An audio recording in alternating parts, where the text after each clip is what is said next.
എങ്ങനെ out of the box തിങ്കിങ്ങും problem സോൾവിങ്ങും കാര്യങ്ങളൊന്നുമില്ല, ലൈഫിനെ ക്വസ്റ്റ്യൻ ചെയ്യുന്ന കാര്യങ്ങളൊന്നുമില്ല. എന്താണോ സൊസൈറ്റി നമുക്ക് പറഞ്ഞു തന്നെ അതേപോലെ നമ്മൾ ഫോളോ ചെയ്യുകയാണെന്നുണ്ടെങ്കിൽ അതിന് കുറച്ചുകൂടി പുറത്ത് കിടക്കാൻ വേണ്ടിയിട്ട് ബുക്കുകൾ വായിക്കാൻ തുടങ്ങുക.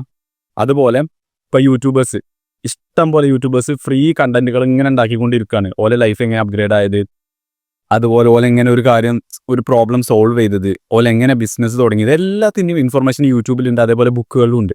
പക്ഷെ ആൾക്കാർ എന്ത് ചെയ്യണമെന്ന് വെച്ചാൽ ഇതല്ല കൂടുതലും വാച്ച് ചെയ്യണത്. ഫുള്ള് ഓരോ ഫുഡ് ബ്ലോഗും ഓരോ ട്രാവൽ ബ്ലോഗും. അത് എന്തിനാ വെച്ചാൽ ഓരോ ഉള്ളിലുള്ള ഒരു ബിലോങ്ങിങ് ഫീലിംഗ് കിട്ടാൻ വേണ്ടിയാണ്, ഓലൊപ്പം നമ്മളൊരു ഭാഗമായി നിൽക്കുന്നുണ്ട് എന്നുള്ളൊരു ഫീലിംഗ് കിട്ടാൻ വേണ്ടി.